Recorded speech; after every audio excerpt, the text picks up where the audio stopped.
but I'm not weak no more. I found the strength of my ancestors deep down in my African core. I used to be fighting. I'm not afraid no more. The Father bless me with the heart of a lion. So no weapon that come against us shall not prevail. No man that rise up inside the war they shall never win. 'Cause I will conquer, no, I will conquer, yes I will conquer. Come on, let's conquer. No, I will conquer. Rise up and conquer. Conquer them. Tell them no retreat, no surrender. I shall fight till the end of years. I was born as a Makai warrior, and the Almighty God my praise. Fire upon all Satan carry.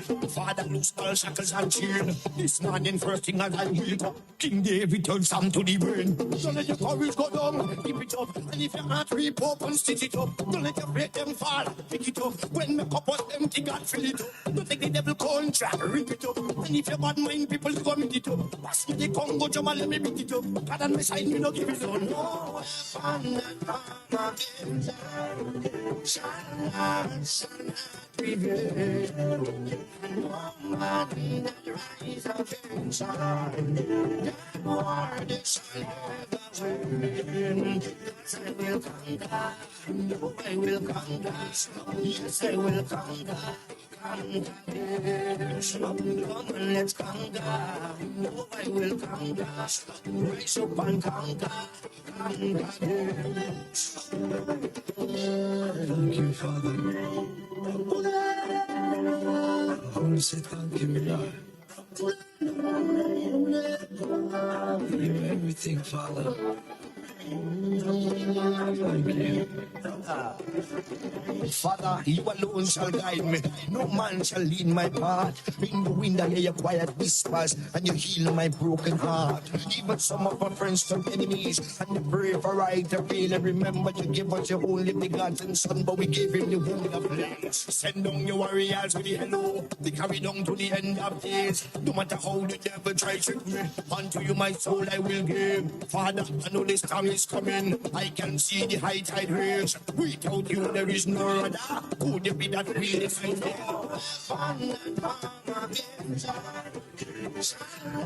Shall not prevail. Man that rise up inside that war they shall never win. 'Cause I will conquer, I will conquer, yes I will conquer. Come on, let's conquer. No, I will conquer. Rise up and conquer. Conquer this. I am a champion. I am a warrior. So who are you to tell me that I cannot make? Who are you to tell me that I am not the greatest thing that God ever created? Good morning, Grenada, Carriacou, and Petite Martinique. A wonderful Tuesday morning to everyone who is listening to us. You are listening live to Hard Talk Grenada. We are coming to you live on CRFM 89.5. We are also on Real FM 91.5 and 91.9. Sisters Radio out there in Hillsborough, Carriacou, which is 92.9. City Song out there in River Road, 97.5. And we are also live in Brooklyn, New York on We Noise Radio 94.9 FM. You can also join us via the World Wide Web. We are on YouTube and Facebook and some of the other platforms where you can join the conversation. It's a beautiful Tuesday morning coming out of an extended weekend. Some of you are wondering, why am I hearing this voice this morning? Well, it's Miss Duncan. Well, my friends, Miss Duncan is not with us physically this morning. there are many reasons why she is not here, which I will not dive into now. But she has promised that she will join us remotely. So you can call your friends, call your neighbors, let them know it's Tuesday, Hard Talk is on. You must be well rested. Some of you may be a little tired. It's the first working day of the week, although it's Tuesday, because by virtue of the fact that yesterday, October 25th, Thanksgiving, fell on the Sunday, the holiday was given yesterday to facilitate that. And so some people used it for extra rest and relaxation. Others took the time off to be with family and friends, to go to the beach, to attend a function here or there. Whatever you did, I hope it was a safe weekend for you. I hope it was a time for reflection, for introspection, a time when you look back at what your last week was, or so far, maybe 3/4 of the year was for you. And what we got, virtually 2 months again, yeah, November, December, and 2020 is gone just like that. It's only the other day. We had 2019 and we started 2020. We are heading towards 2021. So you can give us a call if you so desire. We're going to open the lines very early today. Not as yet, but very early. If you're calling locally, it's 440-7377, 440-7377. And if you're out there in the diaspora and you want to tell us something, you have an idea, you want to ask a question, there's a complaint or a concern, 347-329-3101. Those digits will get you into Hard Talk. 347-329-3101 for those in the diaspora. If you want to send us a message, you can do that via YouTube, even WhatsApp. We do take WhatsApp calls and we do take messages on WhatsApp. So you can message us, whatever it is you want to say. It doesn't always have to be a question. It doesn't have to be the topic at hand that we are discussing. It may be an issue that you've been confronted with before. As we oftentimes say here on Hard Talk, we aim to give you facts. We are not about fiction. We are not about trying to raise people's emotion. We want to be very factual. We want to be truthful as possible. And we say whatever we say or give to you here on Hard Talk, you can fact check it. We are not the repository of all information or all knowledge. And so if you ask a question or something that we do not have the relevant information, we'd always promise to find the correct authority, get that sorted out, and get the information back to you at a later date. So feel free to join us. Feel free to participate. Feel free. This is your program. It is Hard Talk from coming to you from the New National Party. So, as I've said earlier on, Ms. Duncan is not here, who is normally the host, and I'm just a co-host. Now, I've been elevated. I got a little promotion, so I'm hosting the program today. No pay coming with that, you know. So, yeah, I talk promotion and don't meet me Monday and say, well, Bola, you get promotion, boy. You could make 2 beer instead of 1. I ain't getting no money for that. Ms. Duncan is absent because it is unavoidable. That's why she's not here with us in person. But like I said, she's out of state, but has promised to join us in the best way she could. I think it's via WhatsApp or so she will be participating. Oh, I hear, she's there. I'm trying to make excuse for her. Ms. Duncan, welcome. Can you say good morning to your listeners? Because I don't have no time. Nobody come and ask me, Mr. Bola, what you do with Ms. Duncan. I didn't do anything with you. Tell them that you're alive, you're well, that you had a good weekend. You're just not here in studio at the moment. Good morning, everybody. Good morning, Mr. Bola. I'm having a difficult time hearing you. Oh. I'm not hearing you as loud as I probably should be. Okay. But I'm hoping that you guys are hearing me. Yeah, we're hearing you very, very clear. I don't know if the listeners are, but in studio, you are absolutely clear. Okay. Well, good morning to everybody. I'm sorry I couldn't be there with you this morning, of course, in studio, but I am live with you on WhatsApp. See how technology has brought us together. I could be oceans away and still be with you. But yes, I am having a good morning. Even though the circumstances are not that great, but it's still a beautiful morning, and I'm hoping that everyone on the Isle of Grenada. Carriacou and PT Martinique are having a wonderful morning as well. Mr. Bola, I'm not there with you this morning. I find you sounding a little nervous. Yeah, that's what you would like to believe, eh? Stop giving that impression to our listeners and viewers. Who is in studio with me would know that I'm very well composed, I'm relaxed, and I'm doing what I always do, speaking to the people from my heart. Absolutely. Well, I did lines this morning, but of course, even though I'm not on the island, I still want to contribute to something that I've done a bit of research on, and seems to be a burden issue that I think we do need to discuss. And it has to do with the reopening of schools to full capacity, of course, for schools who can accommodate it. And I believe that is what the press conference said. It didn't mandate that all schools must open immediately, but for those who can accommodate the reopening to full capacity. And I do want to lend my voice to that particular situation, because I've been hearing on both sides of the fences the concerns of the teachers, and they're very different concerns regardless that they're all teachers. I know the Happy Hill Secondary School is going back to full capacity from sometime next week. Some of the primary schools have started reintegrating their students to full capacity starting this week.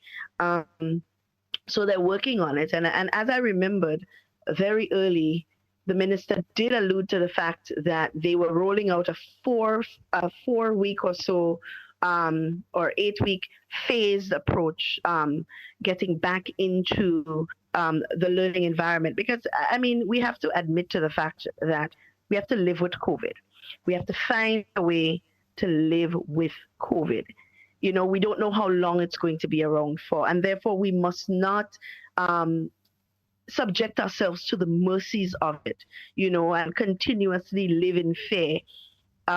We have to find a way to integrate ourselves back into society, knowing that COVID is present. So with that being said, I believe that it is important for teachers on a whole to really sit and retrospect what it means for their students to be back in school. There are some parents who have complained. I've heard the complaints. I've spoken to parents directly who have complained that the phased approach, while the balanced learning, while they appreciate it, while it's a step in a good direction, some of the students are being left behind, because, I mean, schools are doing what they can. Teachers are doing what they can with the resources that they have available. However, there are some of them who's using this opportunity basically to be, I don't want to say, to not work at full capacity. Let's put it that way. They're not using all of the resources that they can use. They're not being creative enough to get students through this. So I had a conversation with a parent just the other day, and she said her child is home 3 days a week. And in the 3 days that her child is home, she does not have an interaction with the teacher at all. Not a Zoom call, not a WhatsApp call, no interaction. The teacher sends them home with work. So who is monitoring the children at that time? Because she has to go to work. So who is monitoring the child to make sure that the child understands what they're doing, to scaffold that child, you know, to have a conversation with that child, you know? I just don't understand what is happening. And I think that it is important for teachers to really sit down and identify what is best for the children, you know, because they are there to serve the children. What is best for them? All children don't learn at all levels. We know that there are some children who need a little bit more emphasis, a little bit more interface, a little bit more interaction with the teachers. And it is important for us to take that into consideration. I've heard the cry that, oh, well, why are we going back to full capacity if we are so afraid that, you know, there's going to be an outbreak of COVID at some point? But we also have to look at it this way. In any given week, a teacher would have an interaction with her full class at full capacity, even though it's 2 days within that week. in that 3-day period. So whether she goes back to school for the full day with a full capacity for Monday, Tuesday, and Wednesday, or she goes to school with half of the capacity on Mondays and on Wednesdays, within that 3-day period, she still interacts with all of her students. So that pretty much puts that argument out the window. So we have to be mindful of this, Mr. Ball, and I think it's something that we need to really sit and consider what is best for the children. And I stress on that because sometimes we forget that what we do, it's not really for us, but it's for them and their development. And I think that's important. I really had to put, I really had to put my 2 cents in there. Great. Well, while I agree with you that the emphasis must be on the children, let's not forget that we're living in a time when everyone has to take extra precautions.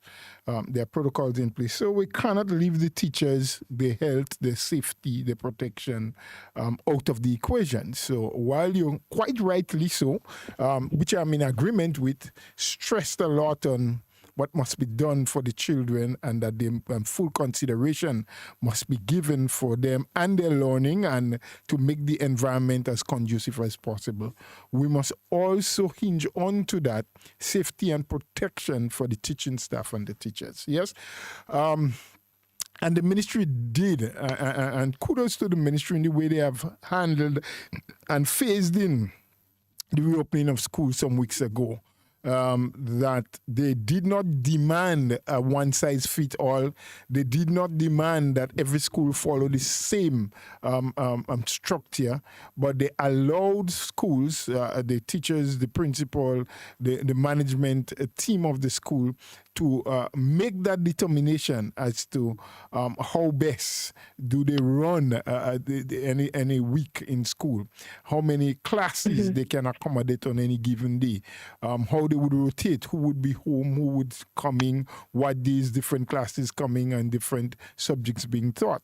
And that was good. And I thought it meant well so that they can be maximum, well, maybe not maximum, but a reasonable amount of time or contact between students and teachers, but at the same time allowing the teaching profession and the persons involved to feel pretty secure and safe that they are interacting with the students, but at the level where they themselves are being protected. Because as we oftentimes say, a COVID case can be anytime, can be from anyone, it can come from anywhere.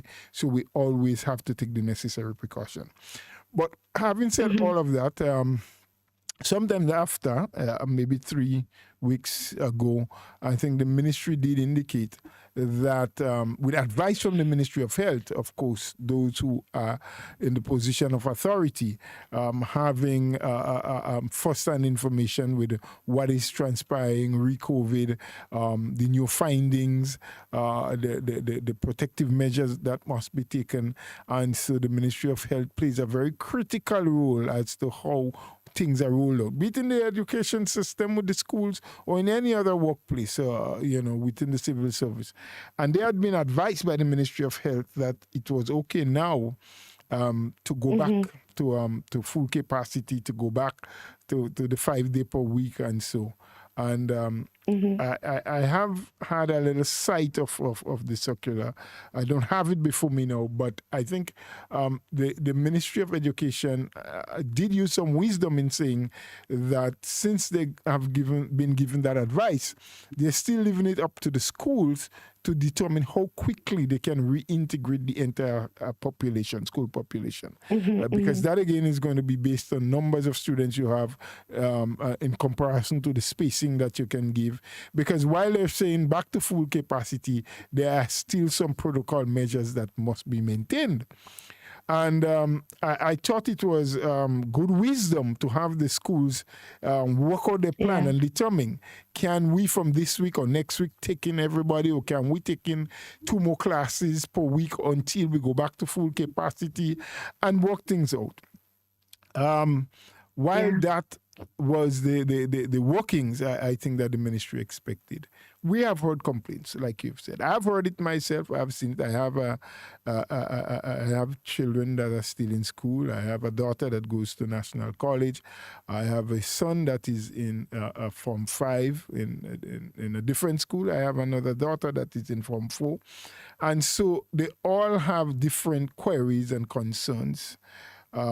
And one of the things that the children, those who I've spoken to, including my own children, have complained about is the fact that the distant learning, the virtual classes, they don't always work out.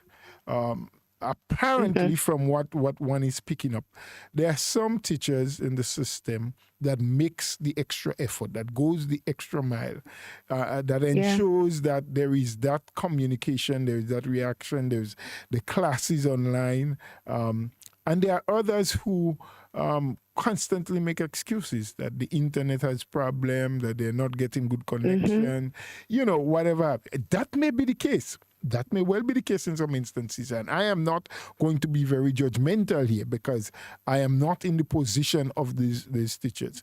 The question that is being asked, however, is it because some teachers are making greater effort than others?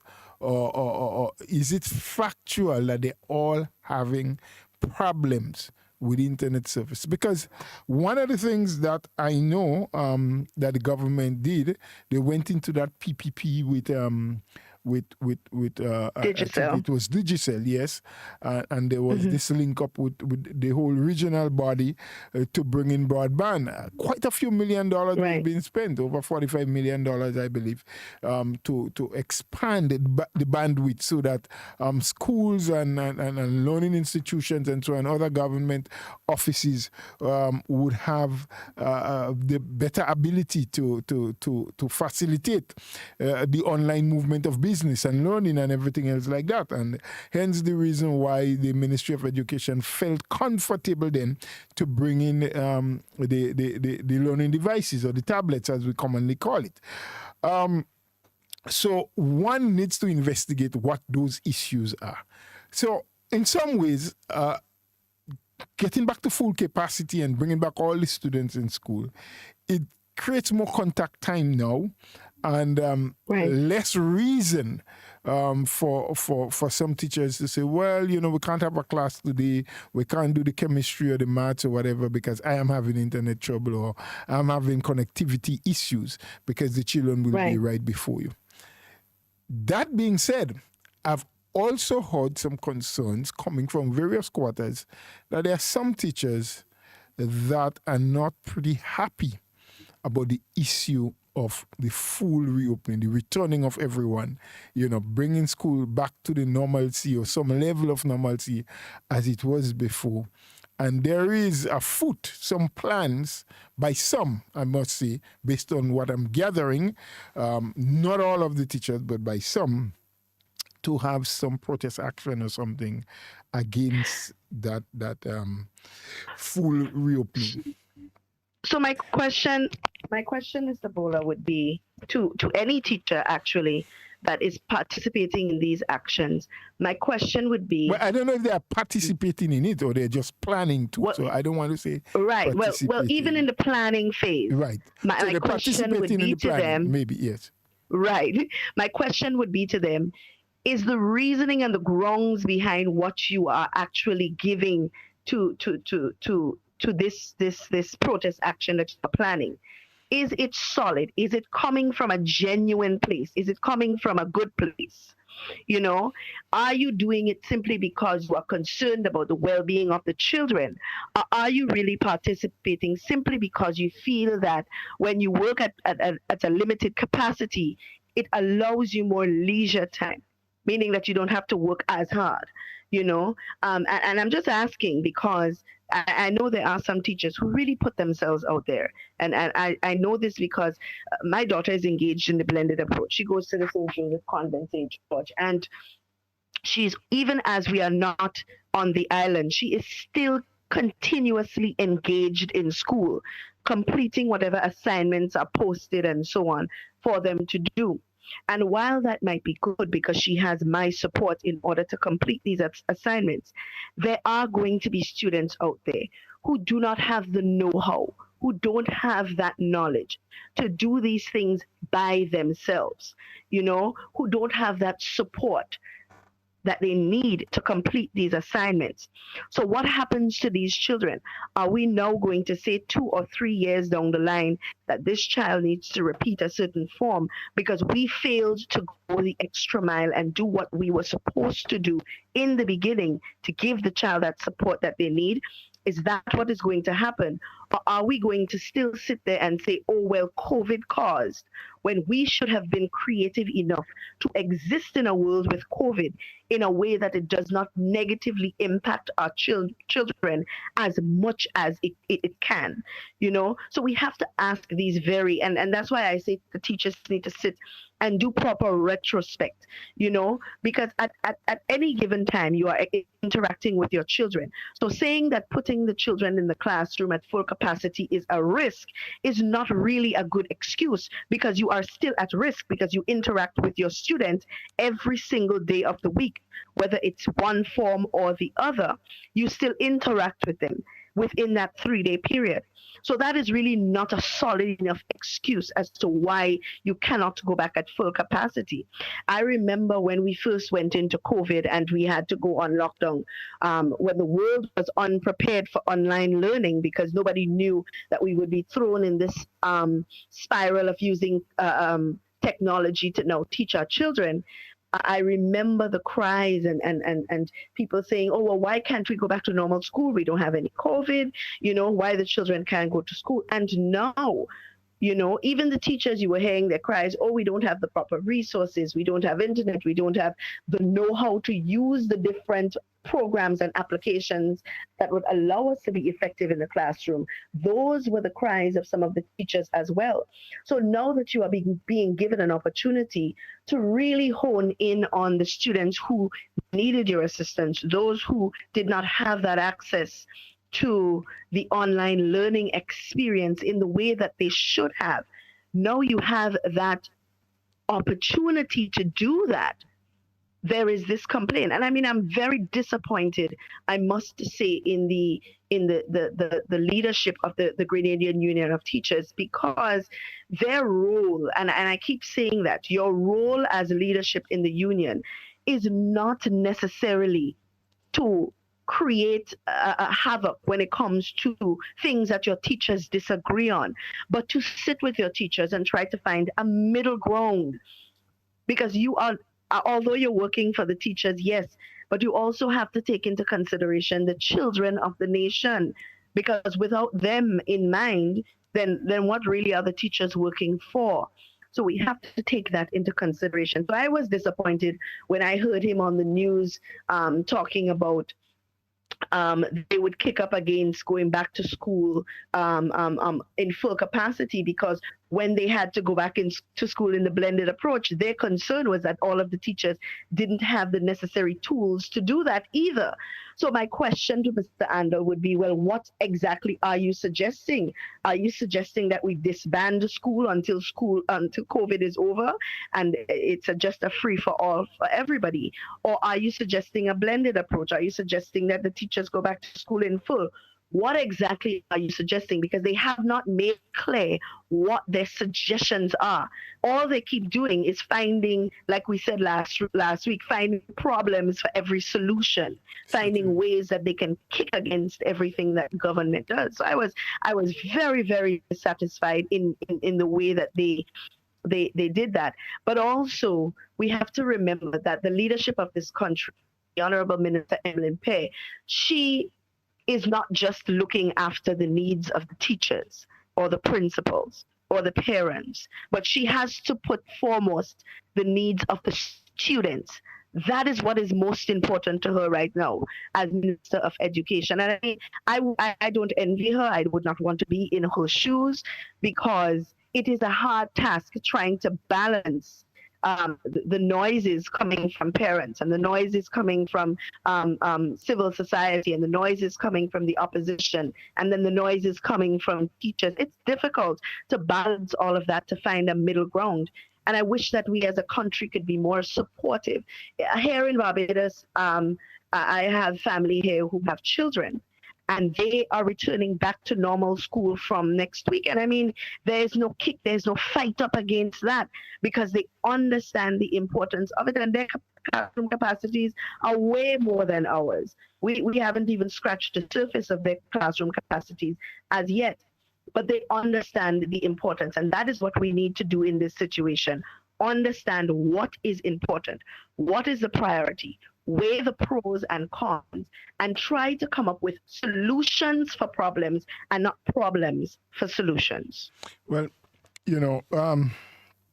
glad that you've said so, because I was wondering myself why, and we've said that before, why oftentimes the first thing we hear is, we're going to protest about that, we'll down tools, we'll demonstrate, we'll hit the streets, as opposed to let's have a sit down, let's have a dialogue. Let's try to trash out the differences between our ideas and the ideas of the ministry or the government or whoever.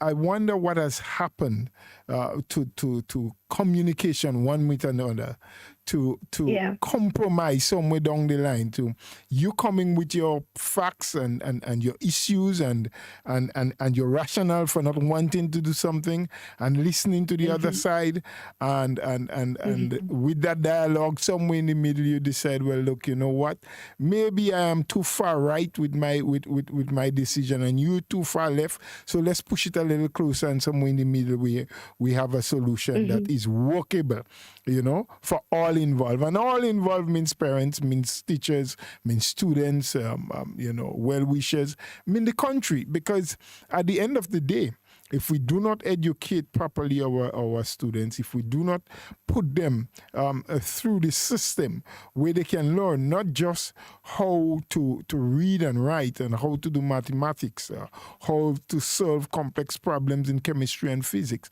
but how to be a good citizen, how to be socially compatible with each other in life, then we'd be in for a lot of trouble down the line. I mean, inclusive of the teachers, because when we have knuckleheads running around our country, when we think, those of us who are active and working today and looking towards having a good retirement, when we get into our golden years, you have your property, you're no longer capable of going to work on a daily basis, but now you are harvesting your labor in terms of getting your pension, whatever else, and you think it's time for relaxation. And so these same students that we abandon today will be the men and women of tomorrow, running around, one, as a numbskull, without an education, because we fail to do whatever we should have done during a period which is a testing time for all of us. And I want to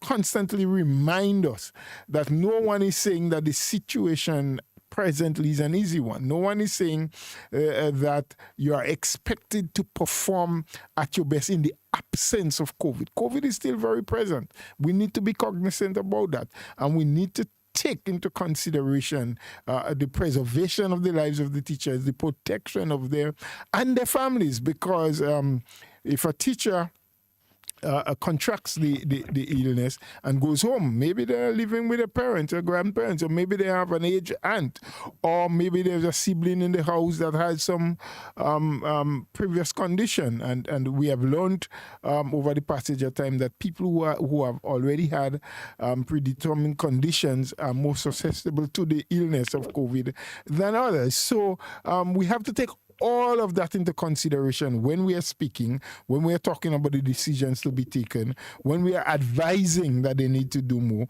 We need to always constantly say, yes, the children are important, they probably are priority, but alongside that is the protection and preservation of the health and wellness of the teachers and those who are involved in the teaching profession. So, I mean, we really would like to see some kind of dialogue take place. We'd like to hear other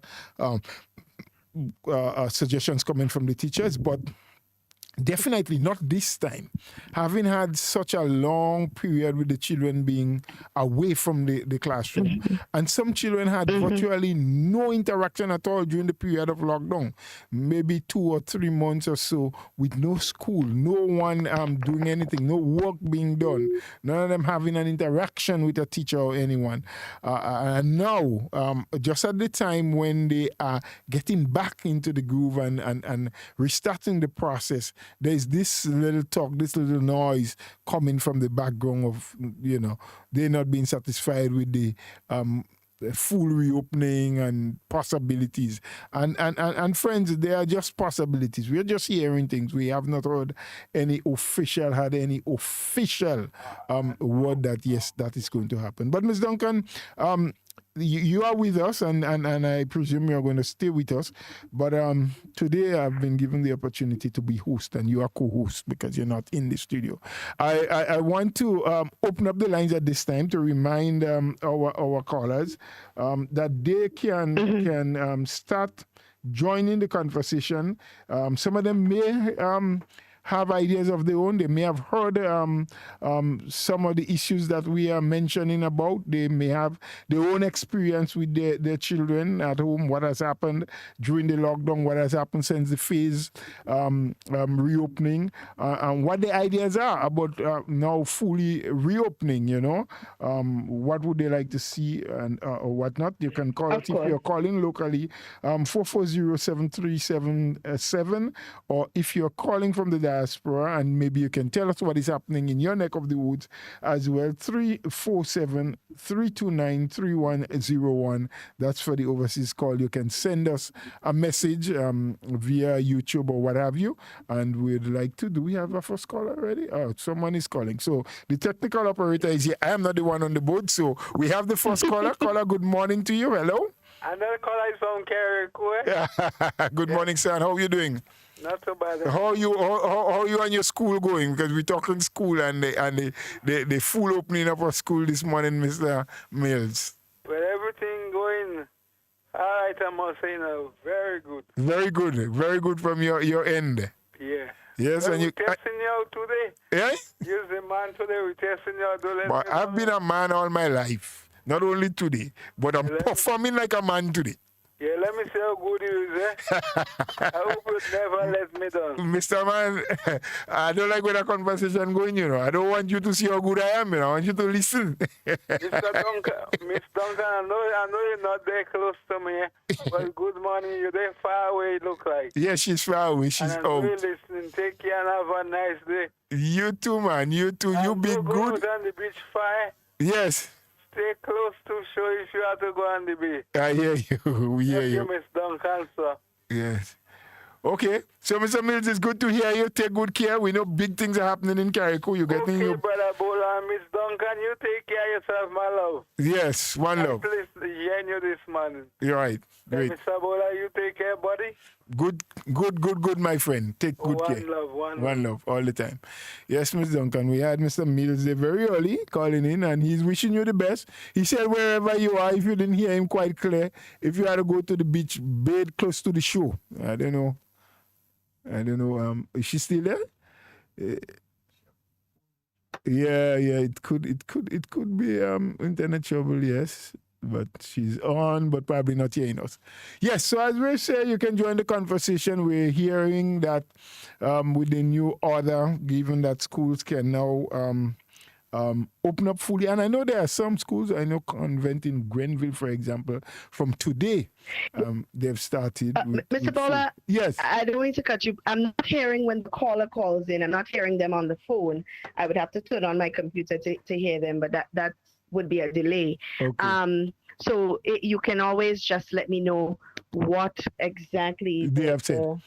I think we have another call coming in. I can see us blinking. But I do want to share with you an experience. Just hold a minute. We have another call coming in. We'll take your experience a little bit. Okay. Good morning, caller. Hello. Good morning, Mr. Bola, and how are you? We're very, very good this morning. Thank you. All right. I hope you had a good weekend. It was. This morning, I heard a clip from the president of the Grenada Teachers Union. Mm. And when I heard that clip, Mr. Bowler, I don't know if I felt sick or if I felt disappointed, but I felt something that was not so good. Because I heard the president of the Teachers Union saying that its members will not go into a situation that is unsafe. He was talking about the schools, the reopening of schools to the full capacity, and was saying that the schools, some of the schools are not prepared protocol-wise. He even made comparisons to St. Vincent. And my thing is, before the Union of Teachers made that decision, did they sit with the ministry? Did they sit with the minister and discuss what their intention was and discuss all of that? It seems to me, Mr. Bowler, that every time there is a little, and these are the same people that has called for dialogue and called for Consultation. Yes. and all of these things. But when it comes to them, they could just do whatever, say whatever. And without regards, I mean, for weeks, for months, in fact, since the reopening of school. And we have to remember that school reopened in September, because I hear people saying all these months that there were no COVID, why the children weren't back to school. And we never said there were no COVID. They were always saying that there might be asymptomatic cases on the island, while there were no medically reported cases. So people had the assumption that we were free from the virus. And so the ministry, they should send the children back to school to the full capacity. Right. Now you've been asking for it. You get it. Now you want to tell the teachers to stay home. What do we as a people want? You ask for something, you get it, you fight it down. I mean, what do we want? Do we really know what we want? So the people, even parents, been asking for the schools to be reopened to full capacity. They even compare it to the buses. Now that the buses are taking full capacity, what is the difference in the school because the children are on the buses? They have raised all these issues, and maybe the ministry was listening, but the teachers union, if you have a problem, take it not just to the minister or the Ministry of Education, take it to the teachers and to the parents and the children, because all of these people are going to be affected by whatever decision you make. When they said stay home, people were crying. Who's going to look after the children? They open faith, people are still crying. They open full capacity, now you have the union against it. Mr. Bowler, I see why they have so many religions. Because every time you don't agree with your pastor, you go and form a new religion. And every time you don't agree with your political organization, you go and form another one. But if we continue doing that, what is going to happen? And then we're telling children that they must learn to, have dialogues and learn to, respect and learn to respect one's, view and viewpoint. And so we cannot all think the same and do the same, but we have to try to work together to make this thing happen for us. You cannot on one breath say, let's do it, and when you get it, then you turn against it. Mr. Bowler, you have a good day. Thank you. Well, thank you for your contribution. You have a blessed day as well. Continue to enjoy your day today. Thank you. Well said. We really have to do a lot more dialogue. We really have to take all things into consideration. And I don't want for one moment for anyone to believe that the health and safety of the teachers is not something that we need to consider. We have to consider it. And if there is a situation in any one school or any group of schools where the teachers cite that the safety, that the health, that the protocols will not be able to be practiced, I think it is something that they must bring to the fore and let the ministry take a look into it. Let those in authority see what they can do to rectify it. But to just bluntly say across the board that we're going to protest, that we're not going to work with the reopening. And I don't think that the ministry did just say everyone must just go back in. But they say do it based on your spacing and based on what you're capable of doing. Ms. Duncan, I hope you can hear us now and you can participate with us. Yes, I did. Right. I did hear what the caller had to say. I thought I saw we blinking as though there's another call. It seems as though we're getting it fast and furious. So you hold your thought for a moment. Good morning, caller. Hello, good morning. Good morning there. I have a concern. Yes. I have a family member that came to Grenada on the 30th of August. Yes. And he came to St. Martin. Yeah. He came to St. Martin with Win Air, where he go to Antigua. When he reached in Antigua, he boarded Caribbean Airlines to Barbados. When he reached to Barbados, he boarded Caribbean Airlines to Grenada. He reached into Grenada on the 30th and was quarantined for 5 days. When he reached in Grenada, he did not get his luggage. They tell him to make a claim in Grenada. He made the claim. When he come out in quarantine, he finding out about the luggage. They telling him that the luggage did not reach in Grenada as yet. He have to talk to Win Air. He texts Win Air. Win Air said the luggage reached in Grenada on the 2nd of September. When he checked the people in Grenada, they're saying there is no luggage. And Win Air in St. Martin continued saying the luggage had reached in Grenada on the 2nd. What I'm saying, and when he speaks to the people in Grenada, they're telling him that he have no proof that the luggage reached in Grenada. Win Air the information. Hello? Yeah, we're here. I'm hearing you. Sent all the information. Where the flight from Antigua, when they send the luggage from Antigua to Barbados, from Barbados to Grenada. I just call in because I want somebody to do something to investigate in this, because this is about 2 months now. He lost his luggage, and Win Air continue telling him that the luggage is in Grenada. And did they give him the details, what flight it came into Grenada? Yes, he has all the details on email. Continue to give, and telling him that the luggage reached in Grenada on the 2nd of September. Right. And that is via what airline? It would be now Caribbean Airline, I presume. Caribbean Airline. Has he been in contact with Caribbean Airline? Yes, he continued calling Caribbean Airline in Grenada and no feedback. All they telling him that he have no proof that the luggage reached in Grenada.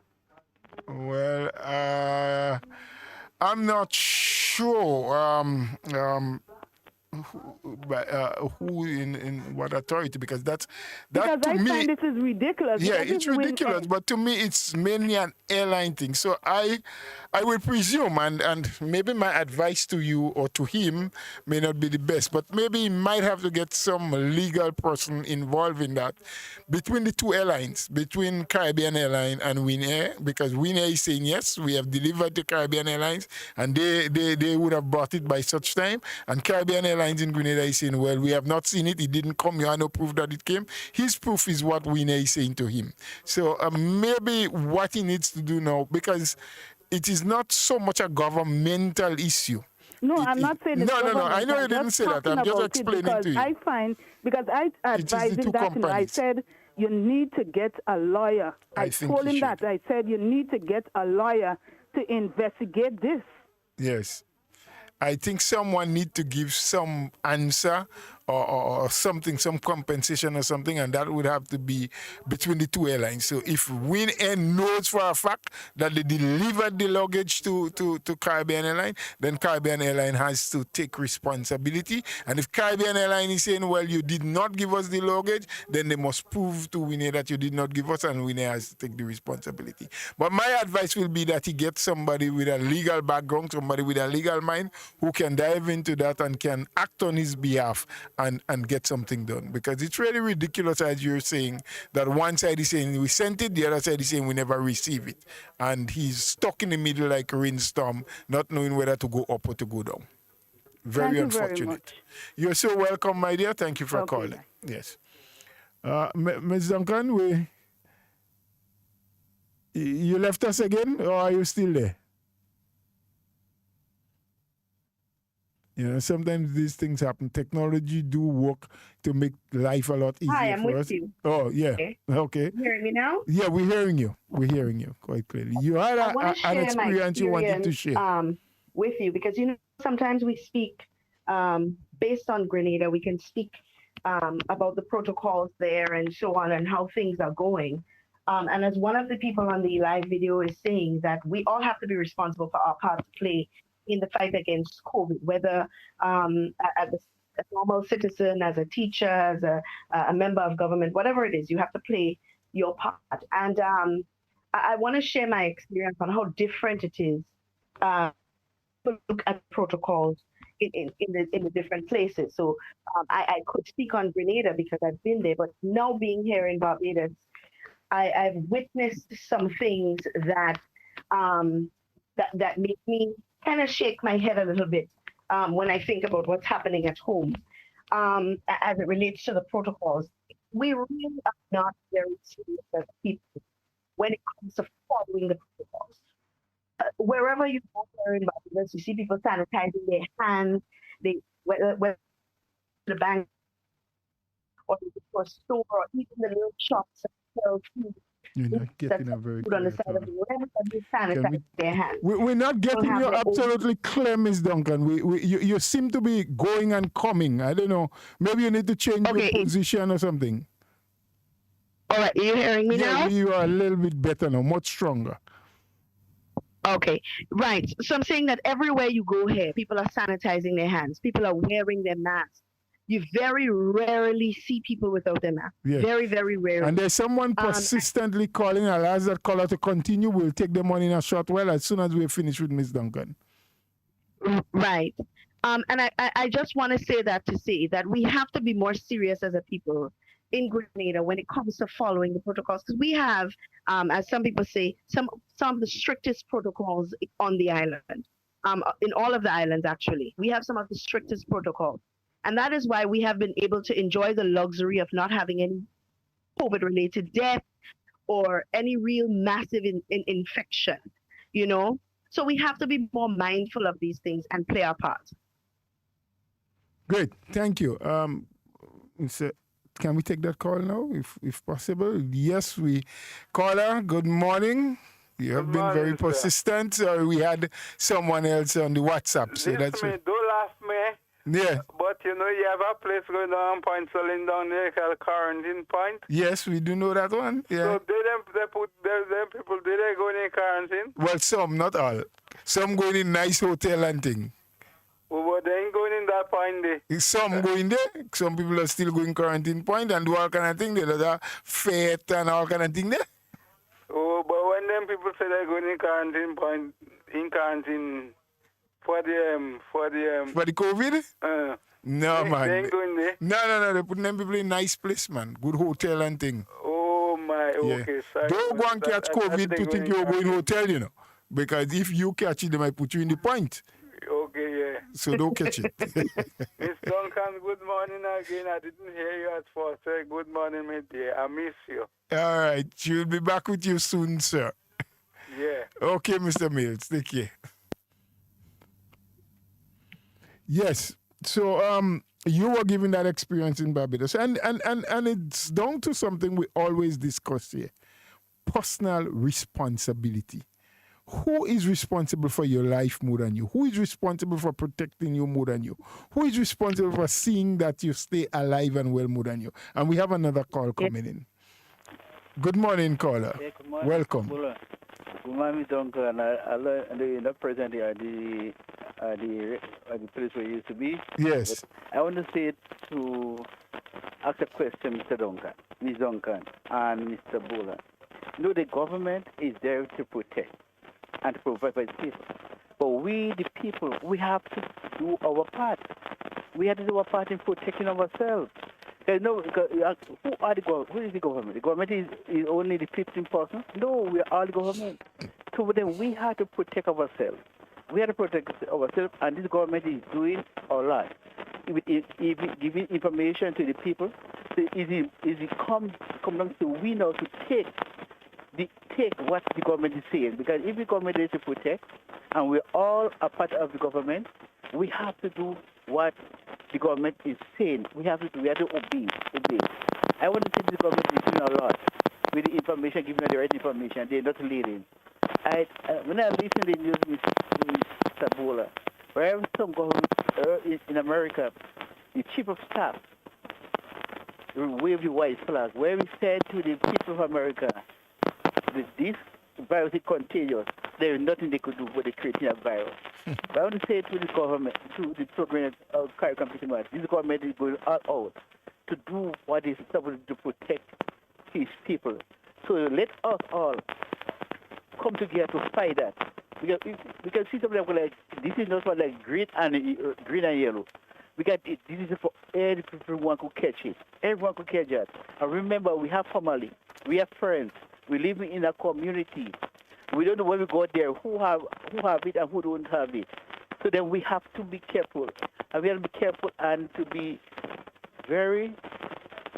use wisdom. Let wisdom be our guide to protect ourselves and to protect our family. I always say, Mr. Bola, that if we say we love our country, we have to protect our country. Yes, because we say when people come in here, but then we know to protect ourselves, we expose ourselves. I want to say to we the greater people, let us do what is right. When we do what is right, and we do what the government say, the health personnel say, life save, and we protect our family, we protect those around us who we say we care and we love. I want to say again to all, let us come together to fight that. But when we come together, there is no force could be back when we are united to fight anything. Unity is strength. But when we are divided, we leave room for things to happen. So I want to say to the great people, let us all come together to fight the coronavirus. The government is doing a lot, they're doing good. All right? Let us be obedient. Let us do what we're supposed to do to protect our loved ones. The one who say we care and the one who say we love. So, Mr. Bola, you all have wonderful. Thank you very much. Thank you very much for your contribution. We appreciate it. Yes, people. So we're talking about personal responsibility. Also, with the issue of schools and getting back to full capacity, full opening, parents do have a significant role to play in that you have to constantly be speaking to your children. They're coming from your home. You have to ensure on a daily basis that they leave home with their mask, that they are reminded that they need to continue to follow the protocols, that they need to wash their hands. They need to show respect to the teachers. They need to be disciplined enough to understand that we're living in a new normal. So it's not just an issue about the students and the teachers. That's why I say all involved. The Ministry of Education, the Ministry of Health, they do have the role to play. The police officers are playing the role. But as parents, we need constantly, because sometimes our children can be a little bit defiant and a little bit difficult, and they don't always listen and do as they are told. We are living in an era and a period where we must let good sense prevail. We must always take charge of what is before us.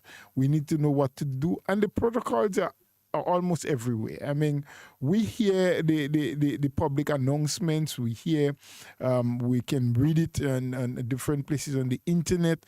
We hear the Ministry of Health talking about it. In some business places where you go, including schools, and so they are listed there and hung up on the walls, and so. So let's all do our part. At the end of the day, we do not want a situation where the blame game continue. Well, it was because of this. It was because the ministry said that. It was because the teachers went on protest. It's because children wasn't coming with a mask. It's because parents didn't encourage the children to be disciplined. That's why we didn't have school. That's why there was so much breakup. Let's look at the situation before us. Let's assess it. We have lost quite a bit of time already due to COVID. It's still around, but we have to coexist with it. And if we take the necessary precautions, if we follow the protocols, if we do what is expected of us, each one, brightening that little corner where they are, each one of us doing what we are supposed to do, what is expected of us to do, we can get along. We will be able to survive it. We should be able to get through without too much difficulty. But sometimes, as one caller said about 2 weeks ago when I asked, why do you think people are being so resistant to wanting to do what is going to help them with their own life? And he brought it down to just pure selfishness. Let us become more selfless and not very selfish, because we think that something is right or wrong. That's our view of it. We couldn't care to hell about what any other person think or say. We never look at the bigger picture. We don't look at who will benefit or who would lose. Once it satisfies me as an individual. Well, remember, we're living in a country where there are another 100,000 plus people, not just me as an individual or just my family. And so we need to coexist with one another. We need to live in harmony with each other. So let's work together for the benefit of each other, including the children of this country. Yeah, I thought you wanted to come in with something, Ms. Duncan. So I was giving you room for that. Okay, but Mr. Paul, I'm not sure if you're hearing me. I'm having a little difficulty hearing you. Well, we're hearing you very clear now. I don't know why you're having difficulty hearing us. Oh, okay. There is someone on the live saying that sometimes our kids act upon what they hear the parents say, and that is so true, because I do want to appeal to parents that it is very important for us to be careful, not just parents, but teachers as well, in this very situation. Be careful what attitudes we expose our children to as it relates to education. Because we can very much be encouraging our children to accept mediocrity as good education. To accept the fact that it is okay to go to school for 2 days a week and then not hear from your teacher for 3 days. Yeah.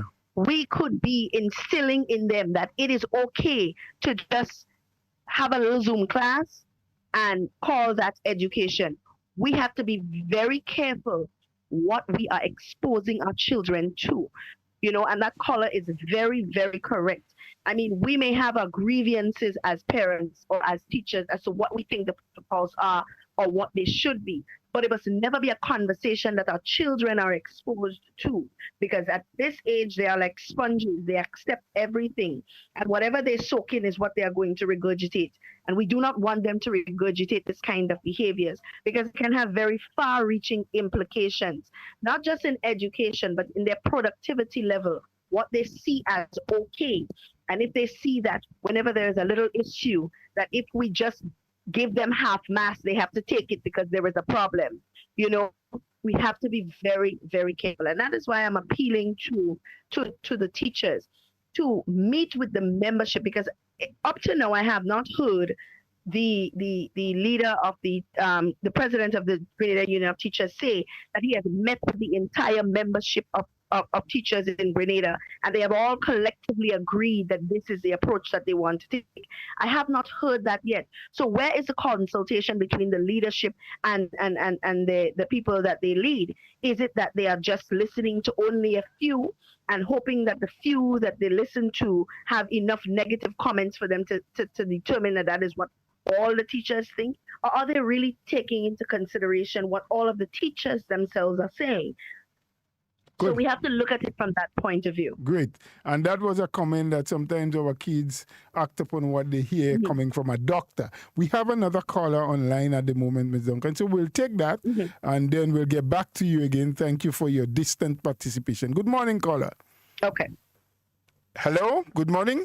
Good morning, Mr. Bola. How do you do? I am very well, sir. Okay, good morning to you and Miss Duncan. I know she's not in studio. Yeah, she's not, but technology is Yes. allowing her to join us and to make her contribution. Yes. Yeah, but I just want to join you all, in continuing to appeal to... You're sounding a bit low this morning. I don't know if you're not putting the phone close to you enough. Okay, maybe I need to just project a bit. Yes. Yes, as I was saying, I would just like to continue to join with you all to ask for people to cooperate and to own up to responsibility. We cannot just expect, as previous scholars would have said, that the 15 persons who were elected or the government to do everything. We expect the government to do everything. What we should be doing ourselves as parents, as guardians, as youth, we expect somebody else looking for the government to do just everything. That's just not practical.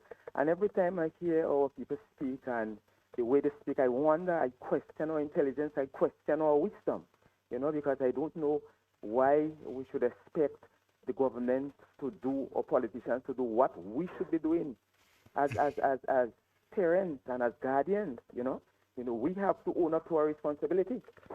It's unfortunate that I'm hearing that some of the teachers and maybe the president of the Grenada Union of Teachers is objecting or would have made some statement, as a previous caller would have paused and said. And because I recalled in an interview earlier this year, I think maybe it would have been during the lockdown, because it was a virtual interview they had. And he was expressing a number of concerns in terms of the readiness to be able to impart classes via, the virtual device. The e-learning. And I who said that, and so on. And he and I think was the vice president. There were about 3 of them from that union. And sometimes I say, Lord, what if the leaders, right, and the teachers who are supposed to be teaching our young ones would have that kind of attitude, that kind of negative attitude, that kind of, anytime a proposal is being made by the powers, by the EDM, the Ministry of Education or something, the preparedness, the willingness to throw the hands in there, that kind of belligerent approach, you want to fight, right? As a caller said previously, we talk negotiations and we talk consultation, but do we really mean it? Because I've seen in the past where they would have taken unilateral decisions and so on, and one of the burning issue, maybe that one of the issues that remain with that union and the government was that when they decided, while negotiations were ongoing, decided not to attend classes, boycott or whatever, and then they thought that they feel they had a right to be paid, whatever, and that kind of behavior. I mean, this cannot get us anywhere. Mr. Bola, I've heard the conversation and I've seen the action and behavior of some teachers. There are some teachers, they are very good teachers, and I think they mean well, and others don't care a damn. Some of them, they do not do more than what they impart, maybe in the classroom, to the students. I've seen it and heard some of them comment, and I was shocked to hear some commentary. And even some of them, I've seen them, like, maybe if they have to enter a business place or some other place, they might put on the mask. Other than that, they don't bother with that. They don't, no example whatsoever.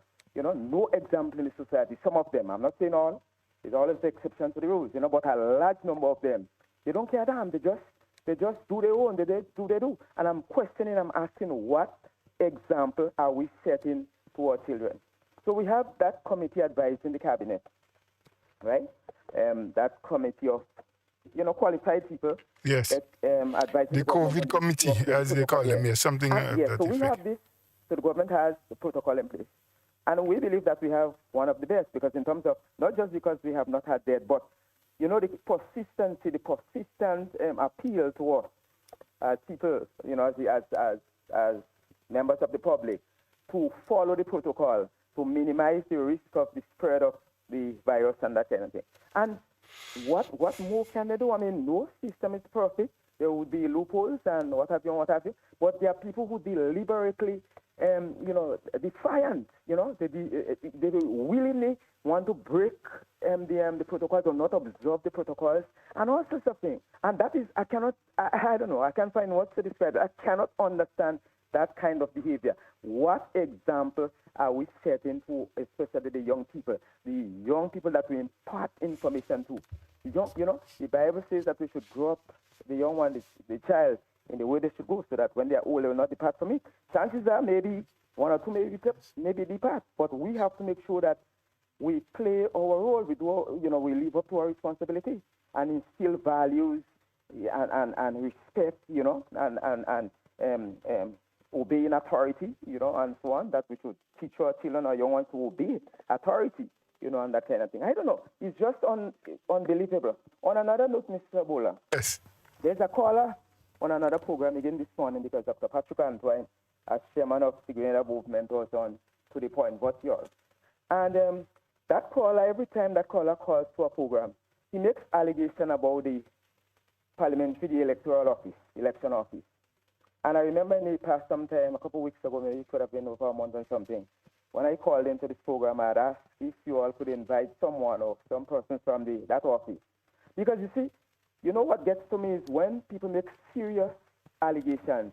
So the impression that caller continuously gives is that there is something sinister going on in the office, right? Something going on there. But these are the same people who sometimes come out and claim, pretend to be protecting public officers. No, but who are man in the office? Who are responsible for the office, the management of the electoral office? Public officers, yes. Are not civil. I don't think there are politicians there. I think there are civil servants who work there. Yeah. So you are making allegations that they are trying to do what? Rig something for who? In favor of who? The ruling party? I mean, that is the impression that these people give all the time, and I feel that is not right. I don't think this is right at all. Well, you have made the call, but we do not believe that we are best placed to while we try to be very balanced here and very factual, we carry the name Hard Talk Grenada Limited as a party program, NNP program. Yeah.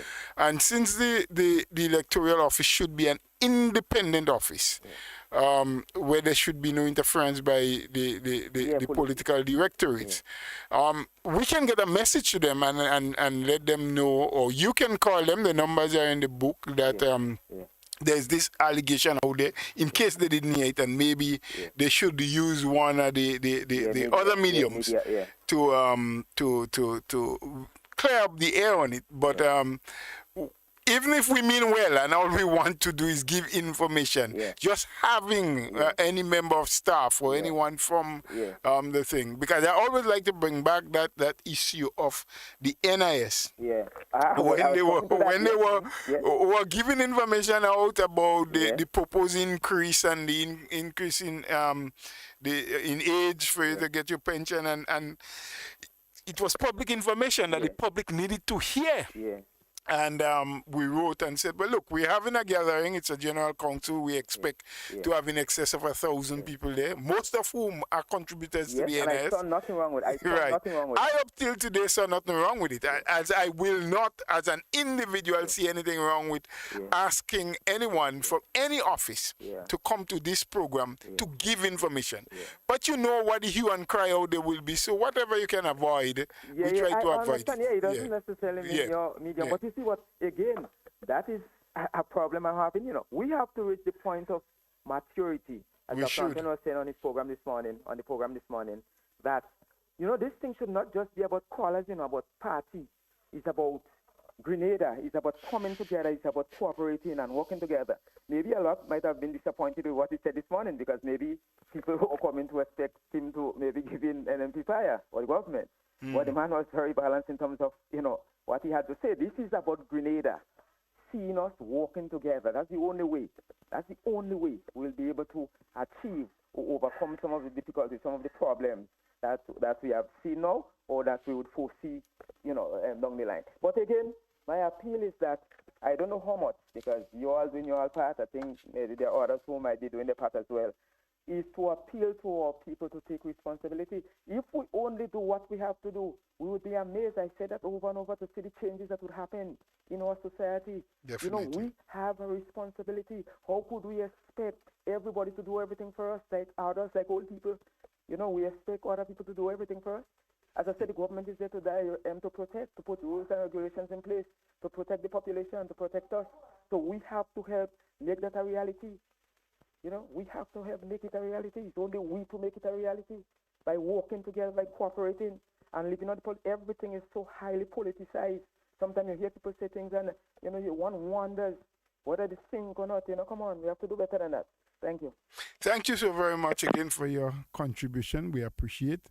And, we continue to make the call. We continue to say personal responsibility must come above everything else. Yes, government has the rules and functions. And when they don't perform as well as we expect them to, or as well as they should be doing, when they fall short, we have a right to highlight it. And we always say here on this program that when something is good, you give it the credence for being good. When it's not so good, you say it's not so good, and let those who have to take responsibility for things not happening or not being done properly take their responsibility. But what is our responsibility? What are our rules? What are the rules that you have as a parent for yourself and for your children? What are the roles and functions of our teachers? What are the roles, the role and functions of our the people who man our public transport system? Well, most of them are private. We don't really have a public bus also, but they're privately owned, but they perform on behalf of the public. What are the roles and functions of the police officer, the health worker? We all have roles and functions, and if we all perform it, if we all obey, why can't we be law abiding? Why do we have to always want to be defiant? We want to be different. We want to go against whatever regulation is being set. Rules and regulations have been there from the beginning. When God gave the 10 Commandments to Moses, they were the rules and regulations by which he expected us as a Christian society, as Christian people, to live. That is when the children of Israel came out of bondage, out of Egypt, and he said, these 10 rules and regulations is what I want you to follow. And from then, even before that, from the creation of this world, when he said to Adam and Eve, every tree from this garden thou shalt eat except, and he felt that why not, allow, as we are doing today. Those stories can still be connected. Today we listen to those who are in authority, who has the wisdom, the skills, and the knowledge. Yes, and we can question certain things. We have our own thought process. But we forget what those in authority, those with the knowledge, those with the skill, those who are qualified to speak, we forget what they say. And we go on to the platforms, we go on to Facebook and WhatsApp, and we listen to people who became experts overnight because they have a device, or they have a phone that can take a few pictures, and they make all kind of comments. And we use those to justify our actions. Not what came from people with the skills and the knowledge. We just go about saying what we hear people who have not a clue, but they string some words together.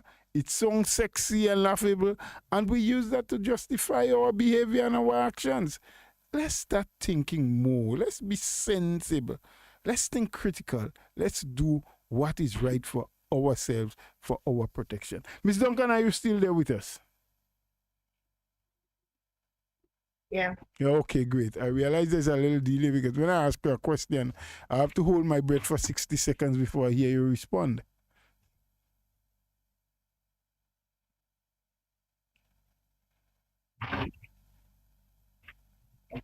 You are gone now. I ain't hearing you again.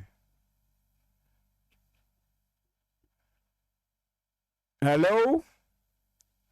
Well, I was just about to say to our listeners, well, we'd have to carry on without you because we're not hearing you anymore. Yeah, I'm having a hard time hearing you, but I'll make my final comment. Yes. Because we're having bad connection up here. I just wanted to say to people as we continue in this fight for COVID-19, because it's a fight. And it's a fight that involves us all. No one person has more of a role to play than the other. We all equally and collectively have the same burden to bear when it comes to dealing with COVID-19. So I do want to appeal to us as a people to not just look at things from one side of the fence, but to break down the fence entirely. And let's all look at the same thing from the same point of view and the same perspective, because we are all trying to achieve the same goal at the end of the day, which is keeping as many people alive as possible, And I want to appeal to the teachers because I have some colleagues that are teachers as well. And I want to appeal to you. Let good sense prevail. At the end of the day, we know why we do what we do as teachers. We know the feeling that is derived from the achievements that our children make at the end of the day. We know how we feel when every single child, no matter what learning constraints they are exposed to, achieves. We know what that feels like. Nobody can take that away from us. So at the end of the day, we should not get involved in the political push and pull of the unions versus the government. We should need to do this and hope that the best results come from consultation and not aggravation, So I really want to make that appeal to our teachers and to the people back home. I just really want us to do the best that we can to achieve and continue to achieve, been achieved via against the fight for COVID-19. I don't know how else to say it because I think we've said it all different ways. The only thing we haven't done is say it in Spanish. So next thing. Well, maybe you can try a little Spanish. Do it in Spanish for us. Maybe some people might understand. Not today. I don't want people.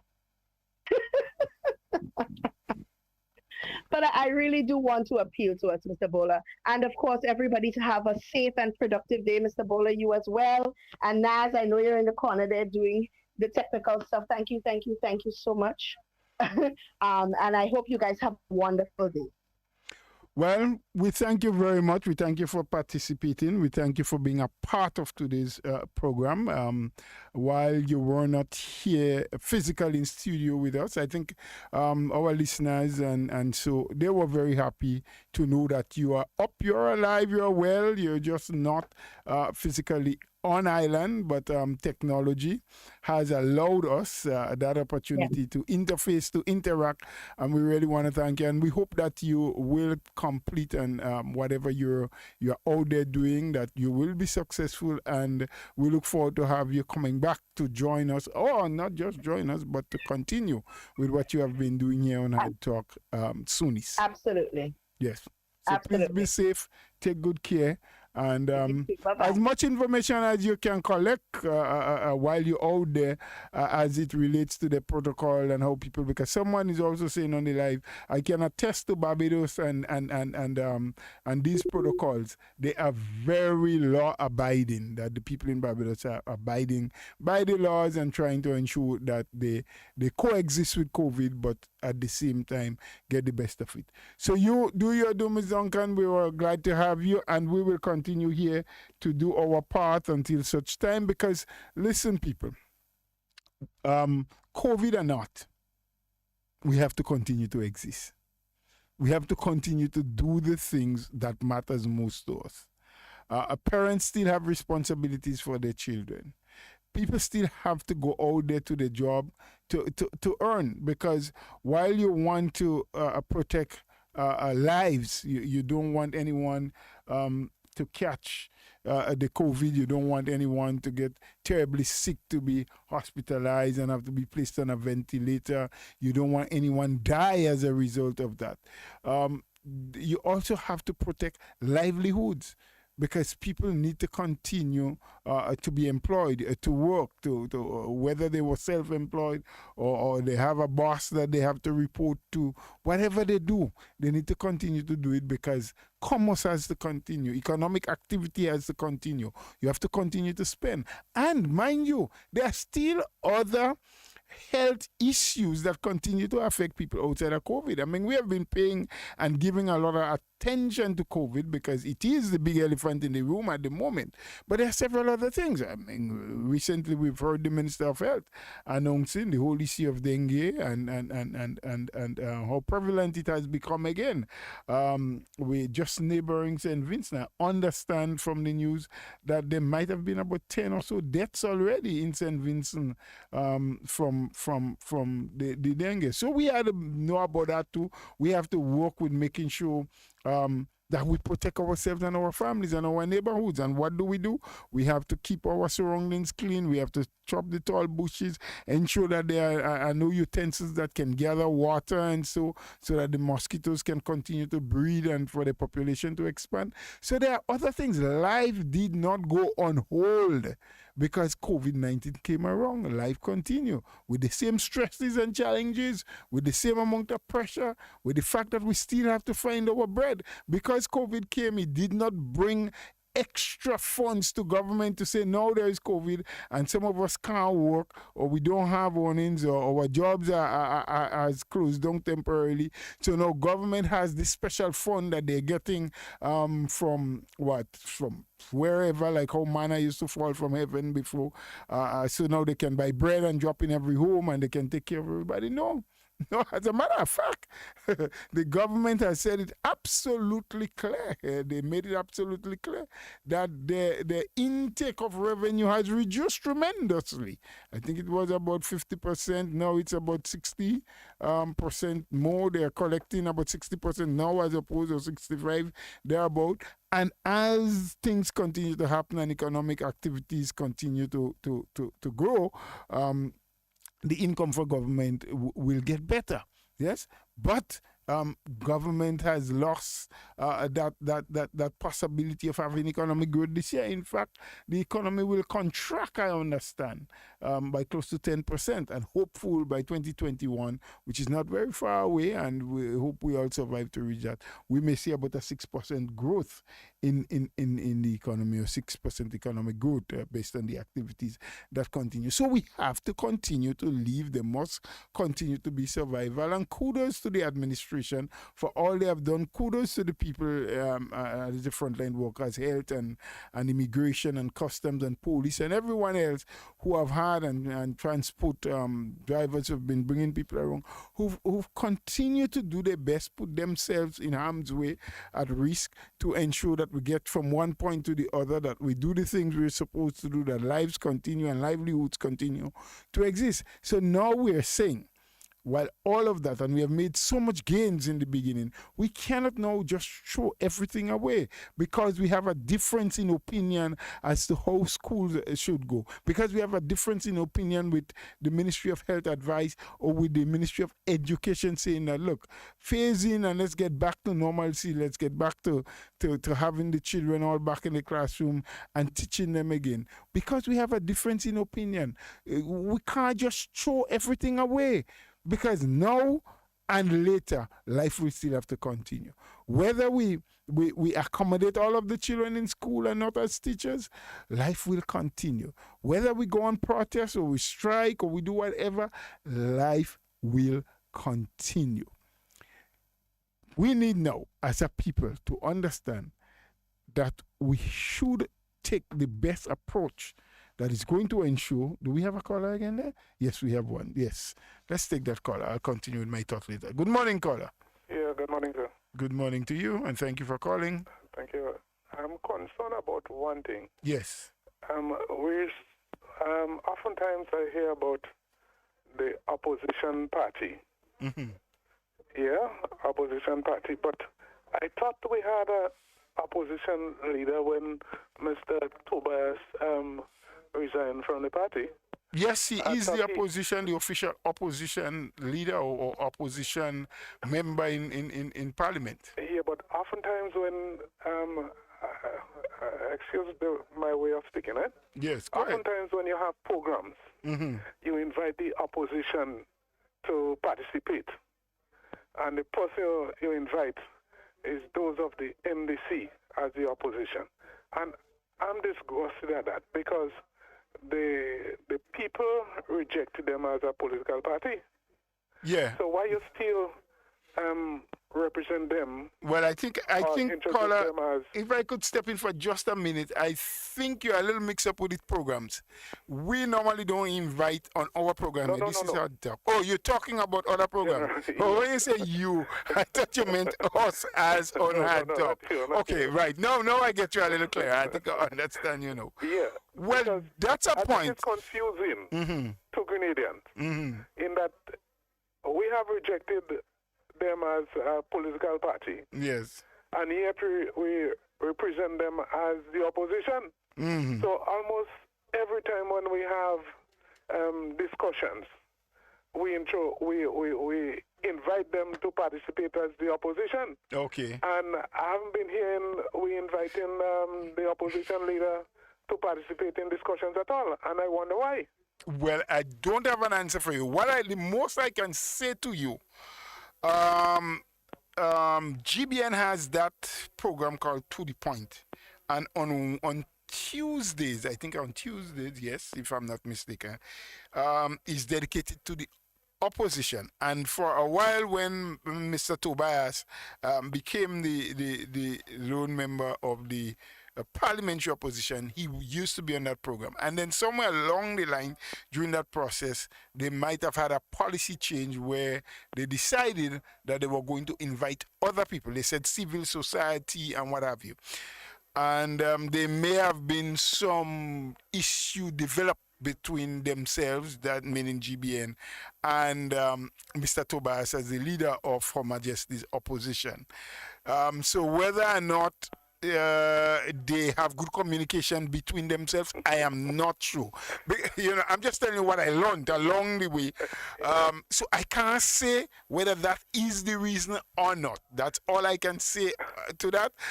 And I hope that the powers that be, those who are doing it, might be able to give a better explanation for people like you who are concerned about the fact that they're not here in the official opposition member of parliament. We would have voted the opposition not as opposition, but we voted him as a member of parliament. Yes. And so he's supposed to be representing us, whether it's 6 or 8 of us. Yes. But he is our opposition leader. Yes. So I don't see why you should be leaving him out so regularly. Yeah. On programs, and you present others instead of him. Well, of course, we don't know if he has been invited and he didn't show up too. So that is something, again, we had to find out. Yeah, I think we need to find out that because we are Grenadian. Yes. Parliamentary democracy belongs to us. Yes. And we should be concerned. Hear you. I hear you. Whether it's just for 1 or 2. But he is our opposition leader. And officially so, he is. Officially so. Yes. And he should be representing us. Yes. Somewhere along the line. Even in the discussion that you've been having here. Yes. On the teachers. I think he's one that should be weighing in his views on it. Yes. Of course, yes. Yeah. Because he represents some people.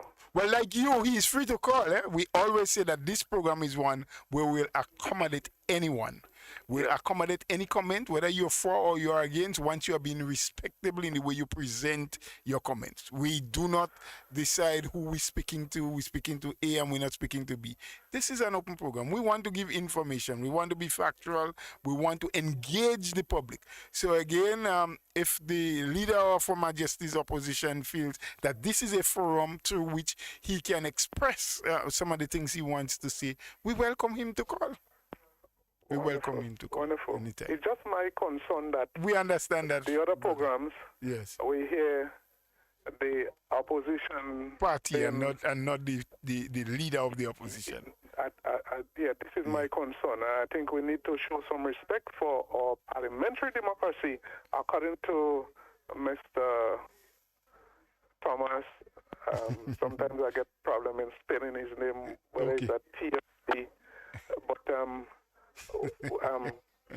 the fact that he speak about good governance, yes, I think he need to recognize Her Majesty's opposition as part of the governing body of this country also. Yes, sir. Thank you very much. Well said. You have a blessed day now, and thank you for your comments. Okay. Well, another angle, someone has something different to say, and he is the official member in parliament as the opposition, and quite rightly so, he has a voice and should be speaking. Whether or not he has been invited to comment on issues and he has declined, I don't know. I don't have regular communication with the gentleman, so I can't see the rationale for you not hearing more of him. Whether he has been left out of the loop by mainstream media, I don't know. Whether he's taking a back seat and viewing things to see before he comes forward, I don't know. I really don't know. But caller, we hear you. We understand what you're saying, but I can't give much credence. I can't give much answers to that. We continue to call on all and sundry to let's strive to be better citizens. Let's strive to make Grenada a much more fruitful place for us and for our offsprings, for the next generation. Let's try to do the things that that is expected of us in a manner that we can look back later on and see our footprints and make sure that they were positive footprints. So whether you are a civil servant working in one of the ministries or some other place, whether you are a member of the police services, whether you are a teacher, or you are a tradesman as a carpenter or a skilled laborer, you're working in one of the supermarkets, you're a farmer, whatever you do, let's do it with pride. Let's make sure that when we look back at the distance we have traveled and how much we have done and what we have done, that we can be proud of the achievements that we have made, that we have done honest work for what we have earned, that we have set a basis and a foundation for our children. And when I speak of our children, I'm not just speaking of the children that came out of your loins, your blood related. The children of this country are children of each and every one of us. And we should take equal pride in ensuring that they all have the opportunities that they deserve. We as parents are not just required to parent the boy and girl that came out of our line, but we have a right to do the things in society that everyone can look to us and take it as an example and say, yes, I've seen X person did that, and that's a good thing. I can now fashion my life after what he has done, or I can take an advice from he or she because they are proud of what we have done. For too long, sometimes we do things only thinking about ourselves and expecting the outcomes to only benefit us. And sometimes by doing that, we defeat the greater good.